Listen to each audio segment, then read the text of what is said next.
On the next episode of World in America, we'll check out a city unique for its diversity. It's the one place on Earth you can see people from every possible nation on Earth, where one's for all and all's for one.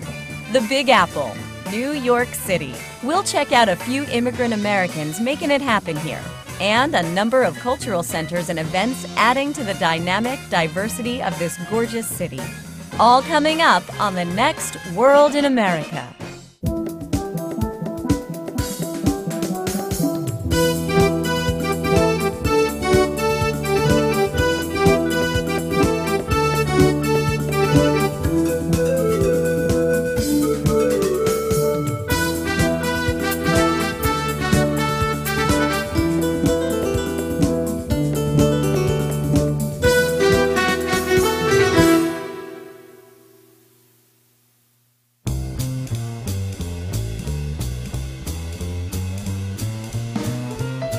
The history of New York City goes all the way back to the indigenous Lenape people, who were the original inhabitants of the region until the 16th century. European settlement began first by the Dutch, who called it New Amsterdam, and later by the English, who renamed it New York in 1664. New York City was a central location during the Revolutionary War until the British occupation ended in 1783. It was also the first capital of the newly formed United States from 1788 to 1790. By 1850, 1/4 of the city's population was Irish, as the Great Irish Famine brought in large numbers of immigrants. This city mesmerized so many with its skyscrapers, bridges, and upbeat lifestyle. During the first half of the 20th century, Ellis Island in New York Harbor was the entry port for millions of new European immigrants. By the 1930s, this city of immigrants was already 7 million strong. After the signing of the Immigration and Nationality Act of 1965, people from Africa, South America, and Asia began to migrate in higher numbers, adding even more diversity. Home to a gamut of ethnic communities, the Big Apple today continues to attract people of every color and shade from all corners of the world.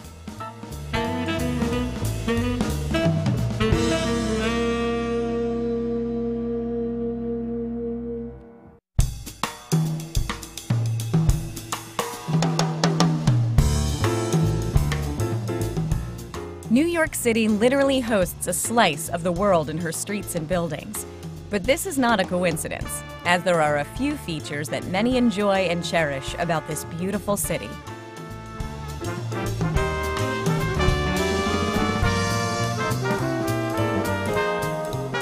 We live in New York, and this is a very diversified community because we can have Chinese, Japanese, Indian, all over.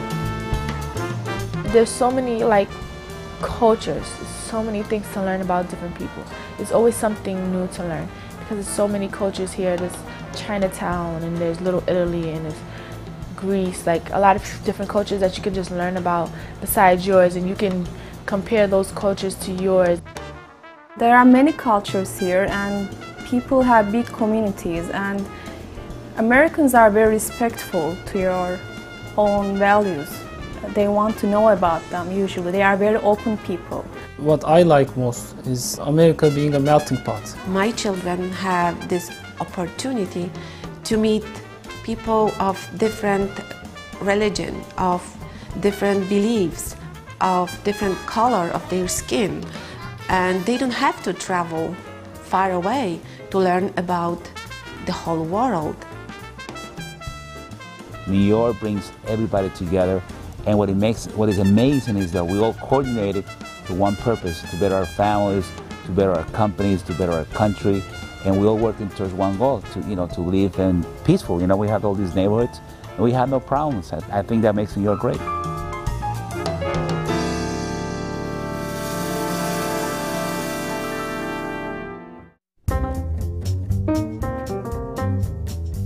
There are many people thriving on the hustle and bustle of this big city. Many of them are either new immigrants or children to immigrant parents. Sharda Singh is one such hard-working Guyanese American. She stays connected with her community while working as a full-time teacher at the Richmond Hill High School. I teach theater and English at a high school in Little Guyana, which has maybe the highest population of Guyanese students. So I'm right there in the trenches with them. I see a lot of how my people are changing every day because I'm with these kids. Every year there's a new stock of 14-year-old freshmen, and I see every year how they're changing and changing. Okay guys, now put these essays away. We're gonna start acting out Romeo and Juliet. They need more teachers like her who looks into the heart of children. And there are a lot of special kids out there, but they just don't know they have the talent, unless somebody like Sharda can bring it out.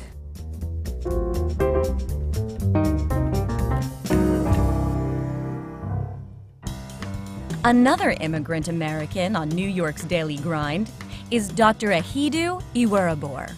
Serving as the chair of New York's Hunter College's Department of Africana and Puerto Rican Latino Studies, he is one successful Nigerian American. And in Nigeria, education is virtually a secular religion. People believe in religion. People believe in education strongly as an avenue for social mobility. As a result of that, anywhere they find of opportunities to go to school, anywhere in the world, not just the US, you can find Nigerians even in Iceland. Anywhere you have school opportunities, Nigerians will pursue it.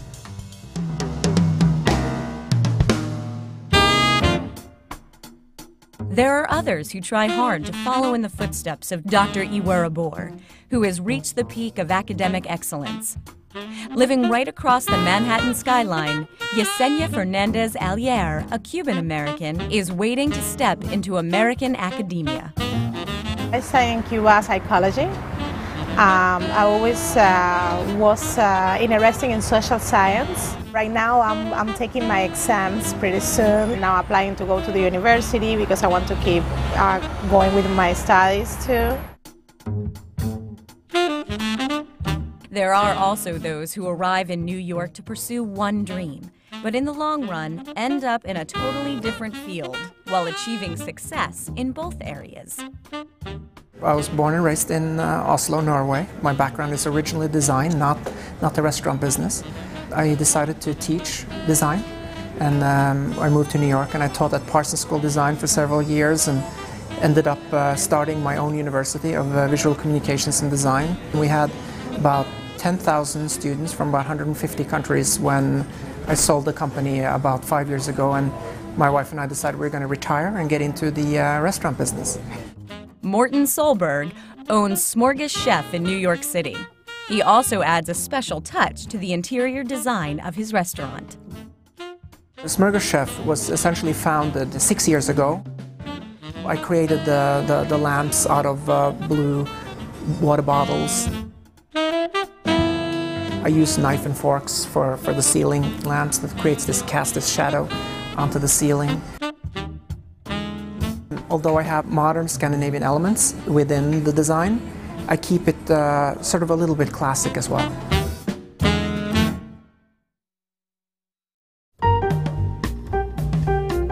There are a number of cultural centers in New York that work day in and day out promoting their particular cultural riches through the arts, crafts, and beyond, making the Big Apple a cultural capital of the world.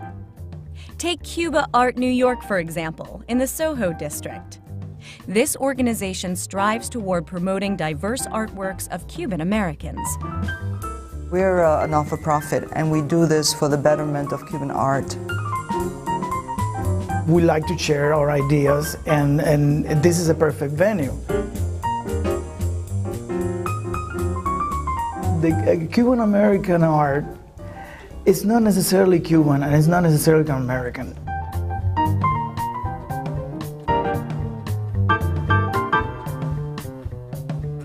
Organizations like the Cuban Art New York take upon themselves the serious responsibility of promoting art which then can carry Cuban American stories across generations. What we can do is really try to safeguard and support the history, the art history of Cubans outside of Cuba. If we don't do it, and if people around us that are also interested in Cuban art, this is going to be lost to history.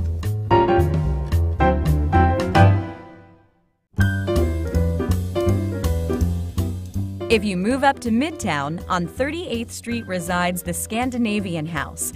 It's the place to be for all New Yorkers to view contemporary art from Norway and beyond. Scandinavian House has only been opened for about 8.5 years now, but the American Scandinavian Foundation has been around for almost 100 years.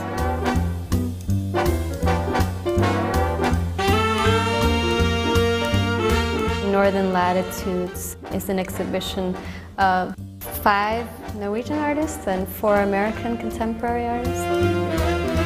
The interesting thing about this exhibition is that there are really a lot of different styles and techniques used.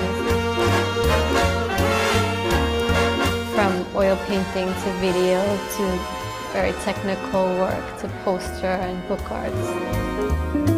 People that are 3rd, 4th, even 5th, many generations apart, have a very nostalgic view of the Nordic region.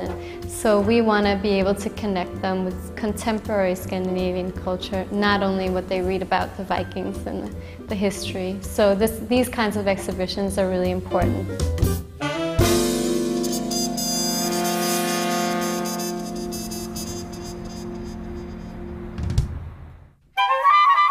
"30 blocks north of Scandinavian House is another cultural center not to be missed, located on 65th Street. Under the leadership of Alex Storoyinski, the Kosciusko Foundation carries gems of Polish art towards presenting their rich history. Kosciusko was Poland's greatest hero. He came to America and fought in the American Revolution. The Kosciusko Foundation was started in 1925 and named in his honor because he was somebody who linked Poland with the United States. So we promote Polish culture and a better understanding of Poland in the United States.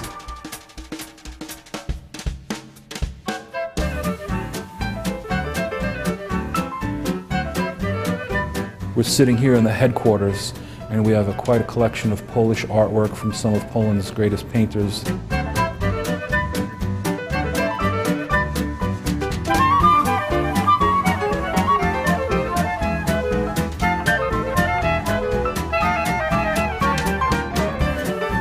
The Kosciusko Foundation continues to strengthen the natural ties between American and Polish traditions.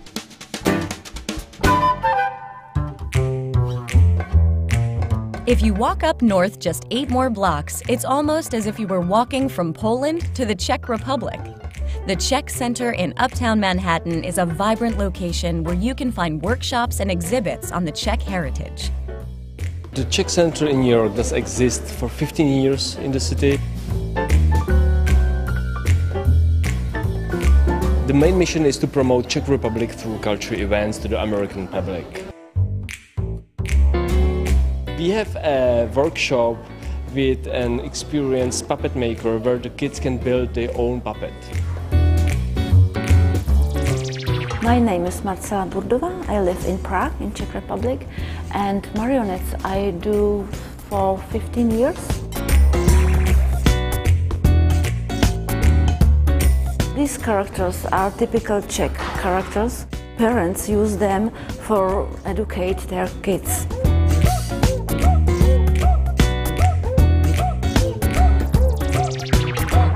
I put it inside the body and I need a nail and I put the nail in it.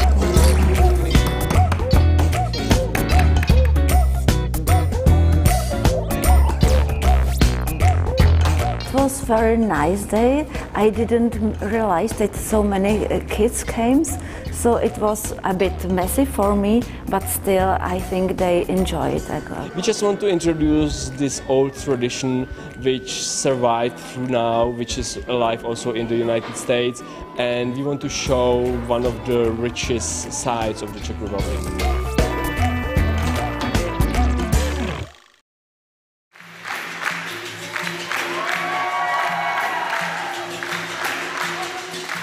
cultural centers are not the only places that add to the vibrant diversity of New York City. You can observe many cultural events at any given time if you're in town. For example, in the Lower East Side district of Manhattan, you can catch a Brazilian Capoeira performance.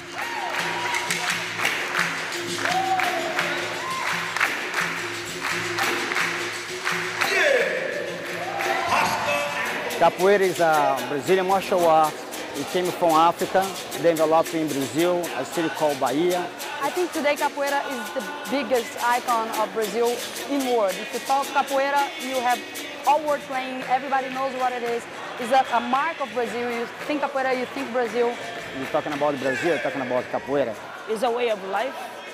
I thought Capoeira taught me how to respect different people, respect my own limitations. It's art, it's dance, it's fight, it's game, it's a lifestyle, it's therapy, can be all that.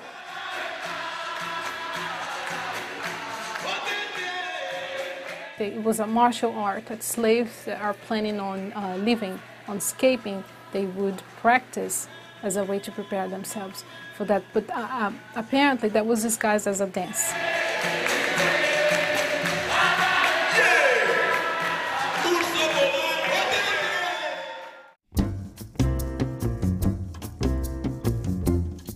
If you move all the way up to Central Park, you can catch many events highlighting a variety of ethnic communities. One such community are the Norwegian Americans. Once a year, they turn Central Park into mini Norway.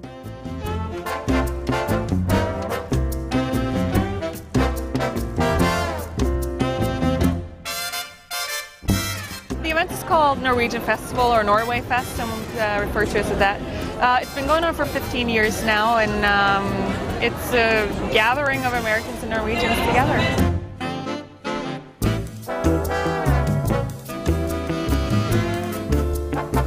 Even if we're American-born, we can give something to the people of New York by showing what we know about Norwegian traditions. It's great because I get to dance for an audience, get to show something to people from the Norwegian side that they've probably never seen before. Even some of the people that are from Norway might not know about this dancing, and then all of a sudden they can come to New York and see Norwegian folk dancing and hear the Hardinger fella.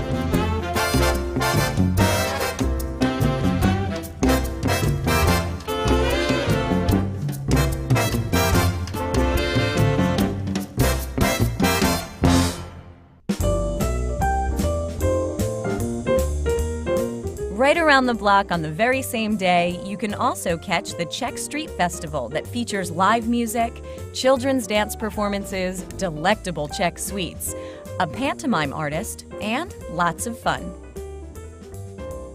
We are happy to actually organize our 11th Czech Street Festival.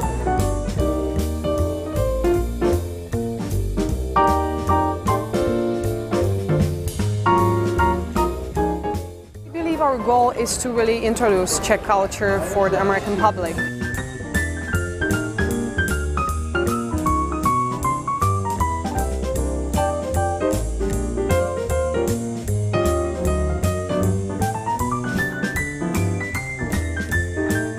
Len Kapiklikova is a seasoned Czech American pantomime artist who not only provided a lot of fun for the young audience members, but also gave them a sense of this traditional performance art.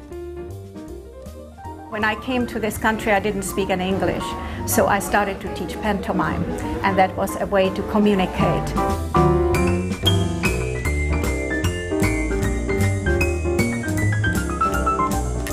I just feel that it is very important to be part of this event to get my craft to the young one, to the young generation, so they will not forget their roots.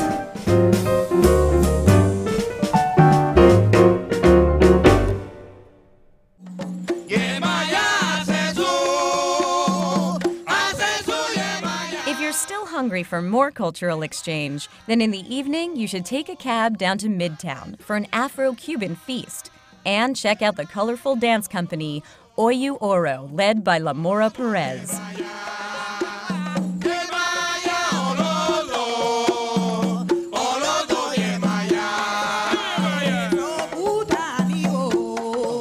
I'm a dancer, professional dancer for 22 years. I'm also Afro-Cuban teacher. For me, it's very important that the people know what's going on with the Afro-Cuban culture, the folklore, the traditional and contemporary dance. You know, one of the best ways to educate mainstream American is this kind of stuff.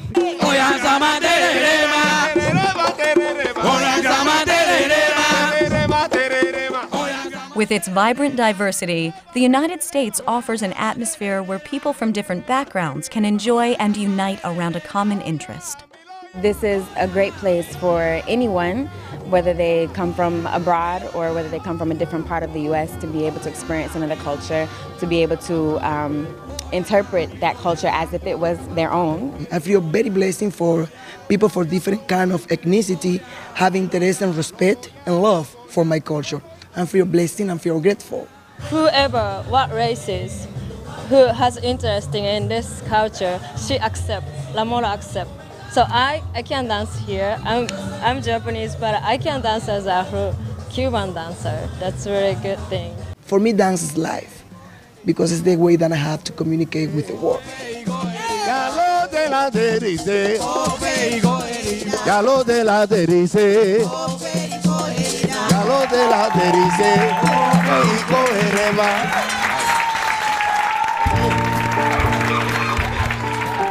New York City continues to be a world capital, home to every color and shade of man there is. It's the place where so many ethnic groups find a warm home and live side by side and cherish each other's values. As New York City pulses to the beat of these ethnic diversities, it continues to be a world in America.